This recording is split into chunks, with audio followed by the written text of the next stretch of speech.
আমার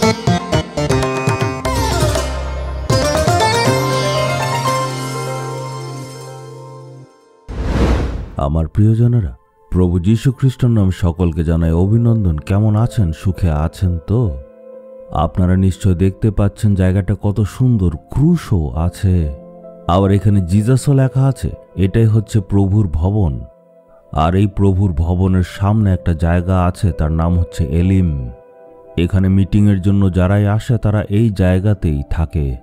ঈশ্বর এই জায়গাটাকে নিজের ইচ্ছাতেই তৈরি করেছেন, আর উনি তৈরি করার পর নিজের সন্তানদেরকে দিয়েছেন যাতে সবাই এখানে আরাধনা করতে পারে। মানুষ এখানে এসেই থাকে। এটার কারণটা কি? এই ক্রুশটাকে নিশ্চয় দেখছেন। এই ক্রুশগুলো এখানে কেন রাখা হয়েছে জানতে চান? এটা কোনো কিছুর চিহ্ন না, বা এটা পড়লে বা সামনে রাখলে খুব ভালো কাজ এমন না। এই ক্রুশগুলোকে পুজো করা, নমস্কার করা, এগুলির জন্য এটাকে বানানো হয়নি। এই ক্রুশগুলো বানানো হয়েছে যাতে আমরা সবাই যিশুর মৃত্যু আর পুনরুত্থানকে স্মরণ করতে পারে।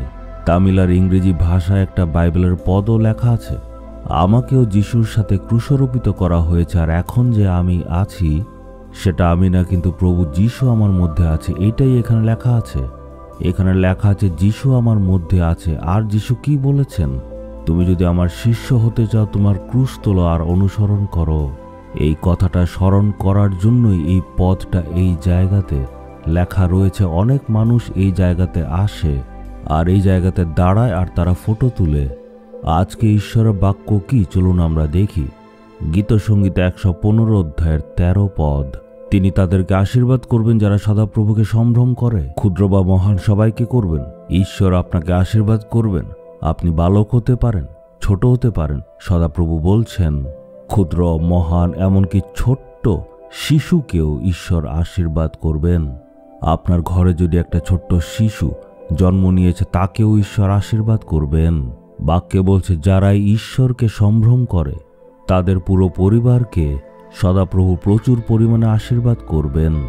আপনাদের বাচ্চাদের কি আশীর্বাদ দরকার? ছোট শিশুদের ঈশ্বর কি দেবেন? বুদ্ধির অভাব, জ্ঞানের অভাব, পড়াশোনাতে বিজয় দরকার, শারীরিক সুস্থতা দরকার, এই সব কিছু ঈশ্বর দেবেন। বড়দের কি আশীর্বাদ দরকার? তারা কি অসুস্থ আছে? ঈশ্বর সেই অসুস্থতা দূর করবেন। তাদের কর্মক্ষেত্রে ঈশ্বর আশীর্বাদ দেবেন।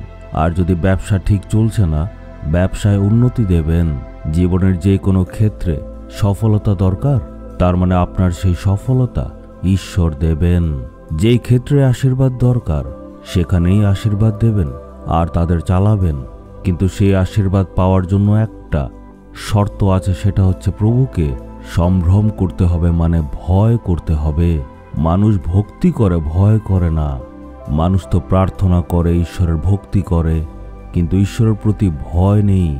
আমরা যদি ঈশ্বরকে ভয় করি তখন আমরা দুষ্ট কাজ করব না। আমরা যদি ঈশ্বরকে ভয় করি তাহলে আমরা কোনো পাপ কাজ করব না। যারা ঈশ্বরকে ভয় করে তারা অন্যদের কোনো ক্ষতি করে না। আজকাল লোকেরা বোঝে না যে ঈশ্বর আমাদের সবসময় দেখেন। আপনাদের মনে সবসময় এই চেতনা থাকা দরকার যে আমি যে কাজ করি না কেন ঈশ্বর কিন্তু আমায় দেখছেন।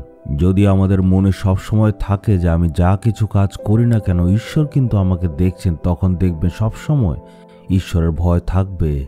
আপনার হৃদয়ে ঈশ্বরের প্রতি কি ভয় আছে? আপনাকে ও আমাকে আশীর্বাদ দিতে প্রভু ক্রুশে মারা গেছেন। শয়তান ও পাপের উপর বিজয়ী হয়েছেন। শয়তানের সকল ষড়যন্ত্রের উপর যীশু খ্রিস্ট বিজয়ী হয়েছিলেন। এটা বিশ্বাস করুন, আশীর্বাদ পাবেন। চলুন আজকে আমরা প্রার্থনা করি। প্রভু, আমি একটা ছোট বাচ্চা, আমাকে আশীর্বাদ করুন। আমি একজন যুবক বা যুবতী, আপনি আমাকে আশীর্বাদ করুন। আমি একজন বয়স্ক, আমি আজ প্রার্থনা করছি, আপনি আশীর্বাদ করুন। আপনি যদি বিশ্বাসের সহিত প্রার্থনা করেন তখন ঈশ্বর আশীর্বাদ করবেন। বুকে হাত রেখে বলুন, প্রভু আপনাকে আমি ভয় করি।